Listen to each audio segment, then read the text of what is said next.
Belum rutinnya jadwal latihan membuat kondisi fisik pemain EPA SFC U20 mengalami penurunan. Meski begitu, dari sisi komunikasi dan kekompakan, performa tim justru menunjukkan perkembangan positif.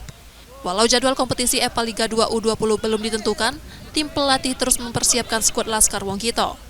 Secara keseluruhan, persiapan tim disebut mencapai sekitar 80%.